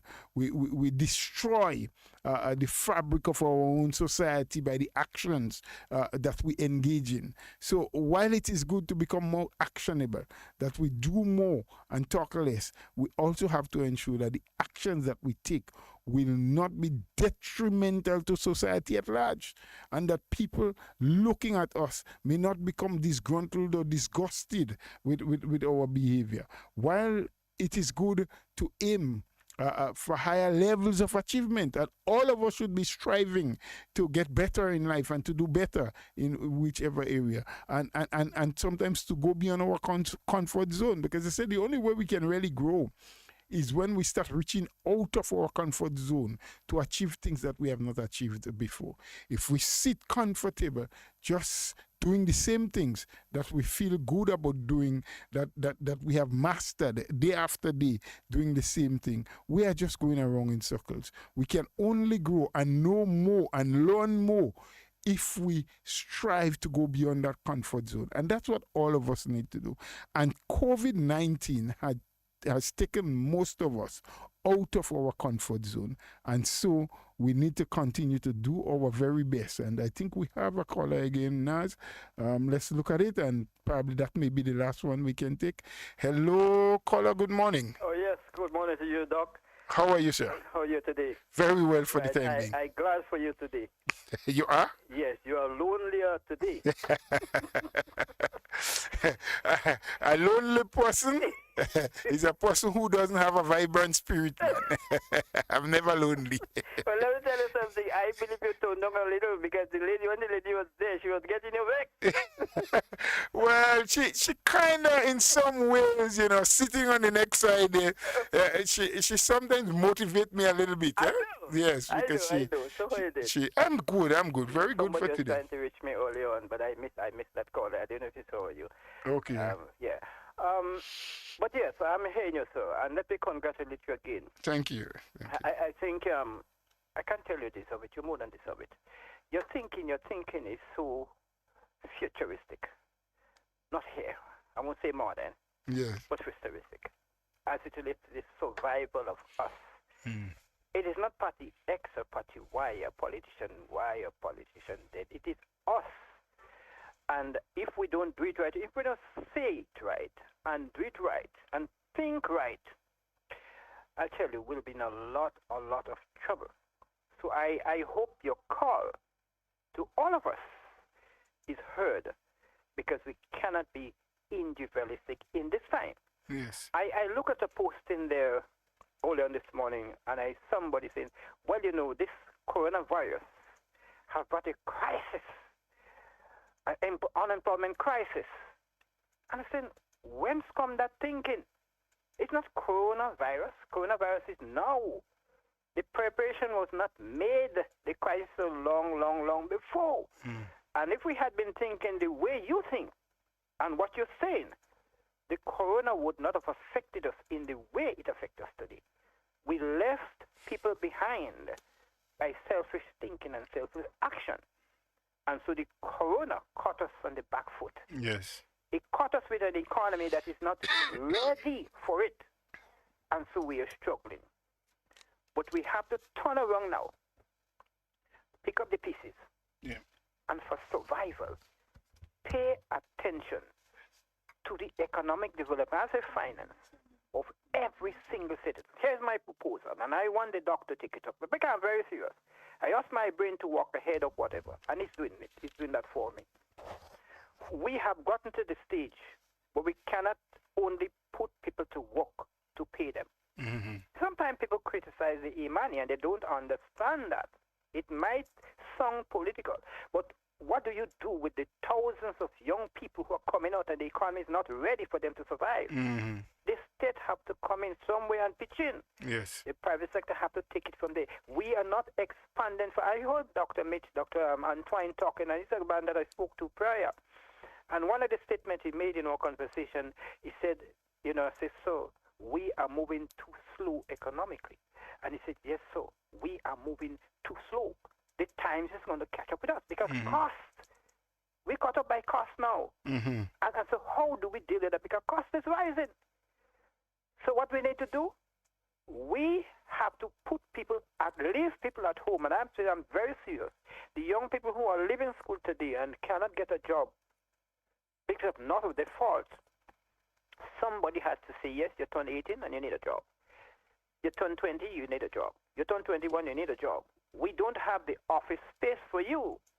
But you know something? Here is the $2,000 to purchase a thing, to keep the economy going and to survive. Yep. The world has reached that stage where the United Nations, the World Bank, and the IMF have to start printing money to fight war. And printing money to look at black hole up there. Print money for people's survival. Take responsibility for what you're causing to the small country and the poor countries. Give them a subvention, putting into paying the staff, paying the citizenry up to $5,000 a month. Working, once you're not working or you lost your job, you turn 18 and you're a responsible person, don't wait on daddy and mommy. They should be saying here to the governments, here is $5 million monthly. That is to pay the people who are not working and those people who lose their job at the rate of $5,000 a month for the next 20 years, because Corona will last longer than that, to allow them a chance to live, to survive with that life, that they wouldn't die on the street or hang themselves. We are not running this world for systems and structures. We are running this world for humanity. And therefore, to me, human being come first, second, and third. I'm not going to sacrifice every single person because you can't get a job, you cannot eat. What do you want them to do? So we have gotten to this point where inflation is the order of the day. And I have been preaching inflation for so long, people thought I was crazy. Oh, no, what if they inflate, you're going to create... And some learned people are saying, no, if you inflate, you're going to create crime. Well, we didn't inflate and we create Bin Laden. Yeah? We didn't inflate and we create all the mastermind that is doing havoc to the world. Right. So we have to inflate for the right cause to prevent wars, people fighting to struggle, doing crime to struggle. Give them the money and say, look, we want to do X, Y, Z. We're giving you sufficient to eat and drink, to pay your bills, and to put in the bank. Right. Because money is no different to food. It's an exchange. It's a dollar with numbers and a face on it. What make it better than any other thing? What make it better than a human being? Give the human being the money to spend back. You're going to go somewhere, but you could always take in and money if there's too much. But print again. Right. And if they don't, I could give them sufficient straw for my garden. I could give them sufficient old clothes because we learned over the years that paper is made from what? Straw and the rock. pulp. Yeah. We have too much of that. So we're running out of time, so we have to wind down the... Yeah, we shouldn't have a money problem. We shouldn't have a food problem. The human problem is creating a problem for all of us, and we have to solve that. Thank you. Thank you very much. You have a blessed day too, friends. We have really run out of time now. We're normally at 11:45 is when we break to take on the national report. So I just want to thank all those who participated today, whether you sent a comment, you called, you just sent us a message on WhatsApp, whatever you did, we appreciate you. We really do hope that you will continue to enjoy the rest of today. I know that the Prime Minister is doing a series of the engagements at the constituency level. He was in St. Patrick's East last Tuesday evening, where up there in Sotez at the Anglican Primary School. Today, Tuesday, he will be in St. Andrews Northeast at the Bel Government School from 6 o'clock this evening, and then on Thursday at the Bonnet Government School in St. Mark's. That is for this week, Tuesday and Thursday. As we get more information, I'll let you know where he will be for next week, Tuesday and Thursday. But today, Bel Government, Bonnet Government in St. Mark's on Thursday. So go out and join him. Remember, all protocols must be followed once you're going to those sessions where you have an opportunity to ask questions. Everyone entering the room must wear a mask, and they will be physically distant. The security will be there to ensure that you are sanitized on your way in and what have you. So continue to enjoy the rest of Tuesday, my friends, and God's willing, I think I'll be back with you on Thursday, because tomorrow, please God, we have a press postcab, and that will be carried live tomorrow. Take good care, Ms. Duncan. Once again, we want to thank you, and we say on this program every day, in whatever you say and whatever you do, stay safe, stay secure, continue to obey the rules and regulations, because we want to be talking to you and not about you. Stay tuned for the National Report. Thank you very much.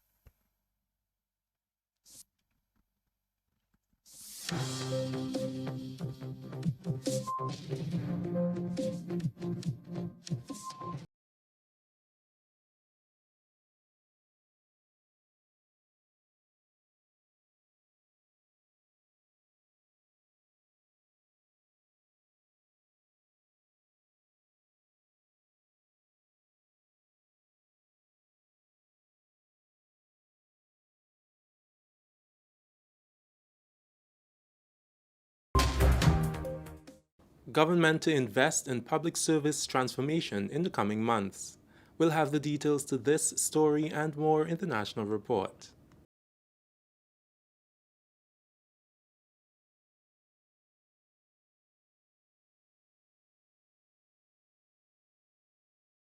For Friday, October 23rd, 2020, I'm Delroy Luzon. Government will embark on a public service review in the coming months as part of its transformation agenda. Grant funding was secured from the European Development Fund to conduct 2 functional reviews of the public service. Permanent Secretary with responsibility for public administration, Rhonda Jones, emphasized the urgent need for the public service to be effective, efficient, and purpose-driven. Policy and planning are among the first functional reviews to be initiated. Human resource management and policy and planning are the first core whole of government functions to be reviewed. Over the next 2 months, a cross-ministerial technical working group will be engaging you in the process of investigating how well these functions have been working for us. We will examine how these functions are set up, the key business processes, roles, responsibilities, and general performance. We must identify the areas for improvement so that we can update our operating model to enable these functions to successfully support the delivery of services across government. Let me hasten to add that leveraging digital technology in this exercise is also critical. In fact, the public service, now and in the future, will be characterized by mass technological infusions. Government has contracted consultants from Ernst & Young Consulting Firm to kickstart efforts towards its digital transformation agenda within the service. According to P.S. Jones, although a review was previously in the pipeline, things will be done differently. This time around, we are seeking a more customized solution that reflects both individual and organizational capacity requirements to support high performance. In the immediate future, you can expect frequent communication on the activities as well as requests for your assistance in the successful completion of the reviews. We anticipate your full cooperation in this exercise as we move forward together in building a resilient service and a resilient nation for us all. The Maurice Bishop International Airport, MBIA, is back at Aircraft Rescue and Firefighting Services Category 9. This is following the shipment of support aggregates and chemicals on Thursday. 100 buckets of dry chemicals, comprising 275 gallons each, is now on site at the airport. The Grenada Airports Authority reiterates its commitment to aviation safety and security and will continue to work in compliance with industry standards at all times. This is the National Report. More news in just a moment. The house was shaking. Then suddenly saw we hear bang, crack, and the roof had gone. Man, I was so scared, I nearly wet myself. Only those who have lived it can truly understand the devastating fury of a hurricane's wind. The house across the road just get up and roll over. Hurricane force wind. It's a hazard. Hazards. Take control. Reduce your loss. You can hurricane-proof your home. For example, make your roof more wind-resistant by using screws instead of nails in its construction. Find out more about hurricane force winds and other hazards at your local disaster office. A message from the National Disaster Management Agency and SEDERA. Welcome back. The Ministry of Health records a spike in dengue cases on island. This week, the ministry says 46 new cases have been confirmed throughout the island, bringing the total number of confirmed cases to 253 for 2020. Last week, 37 cases were confirmed. Communications Officer in the Ministry of Health, Kevil Frederick, said the ministry has decided to boost its efforts to control the spread of dengue. He said the virus is prevalent among school-aged children. We are seeing a steady increase, and which is why we have begun ramping up public awareness. We have already begun ramping up activities for public education. In that, we have produced a number of educational videos, short videos, that is covering the main points, like, for example, how to identify breeding sources, what are some of the most prevalent breeding places of mosquitoes. The ministry has decided to engage the Ministry of Education, and we already had a meeting to that effect. The reason for doing the Ministry of Education route is because we have seen a number of persons being affected with dengue, and that is among school age. So we thought it was best to intervene at that level, not forgetting the elderly folks in our society, but the prevalence, if I may say so. For example, this week we have about 16 confirmed cases of dengue among school-age children. I'm talking about from 1 to 4, and just about the same amount at still school-age children 5 to 14.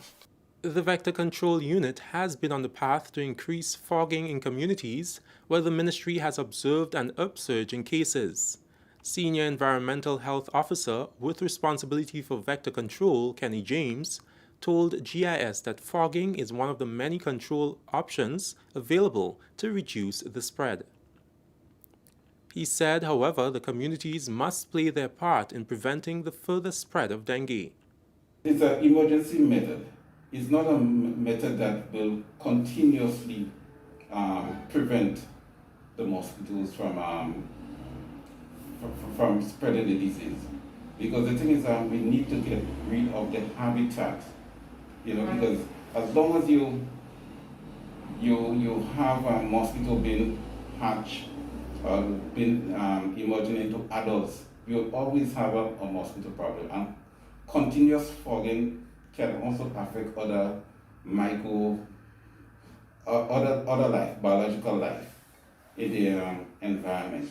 So it's not really the real solution to the problem. What is the real solution is to ensure that we do not have breeding sites around, destroying the habitats of the mosquitoes. The problem of the health ministry, period, that is the fundamental problem.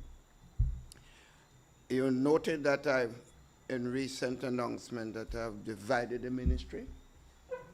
That there was a fundamental reason for this.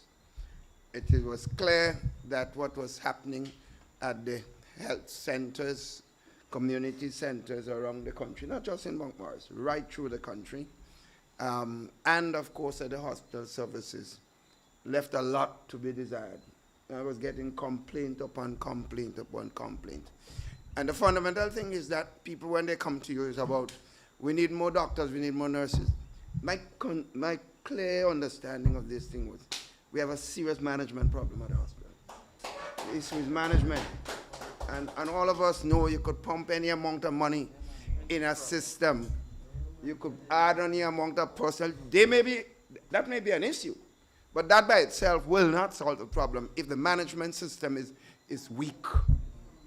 And I mean, I get complaints about things that go wrong in the hospital. It's quite frightening to me as Prime Minister. Prime Minister Dr. the Right Honorable Keith Mitchell addressing residents of Mount Morris at an area meeting organized by the Ministry of Health on Wednesday. The meeting was held to consult with residents on the way forward for the Mount Morris Medical Station, which was recently closed temporarily. For years, the medical station has been experiencing challenges with its infrastructure and also the use of the services, which prompted many residents to seek medical attention at the Happy Hill facility. Community Health Services Minister Honorable Delma Thomas gave residents the assurance that priority will be given to finding a solution to the problems faced within the health sector in that area.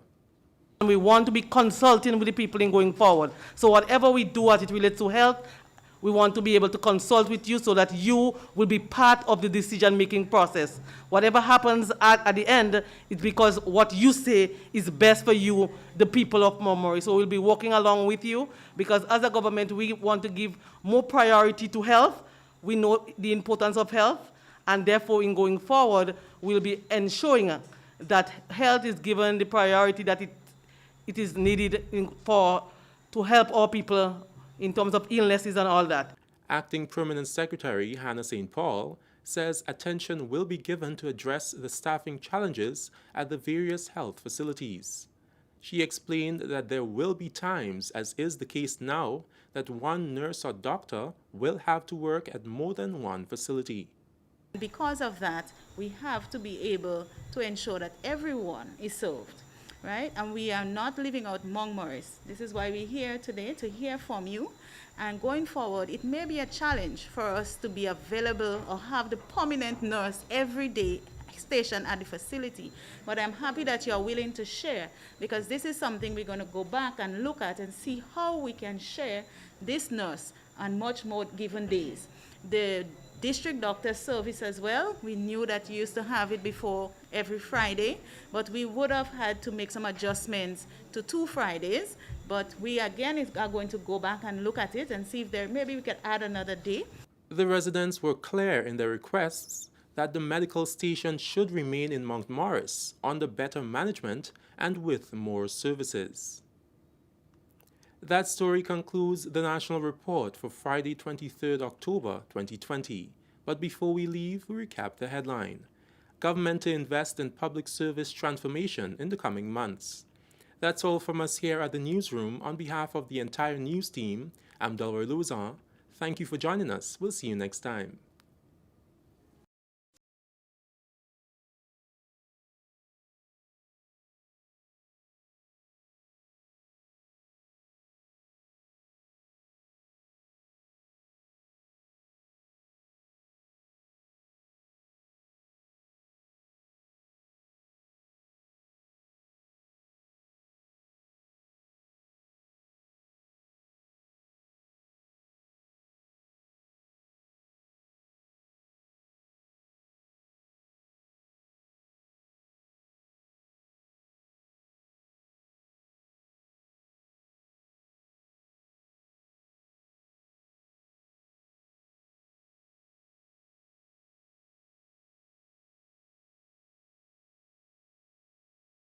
Stay up to date with all that's happening with the new national party, NNP. Send us a message via text or WhatsApp on 405-8683 with your name, email, and constituency. Stay in the know with NNP. Get updated.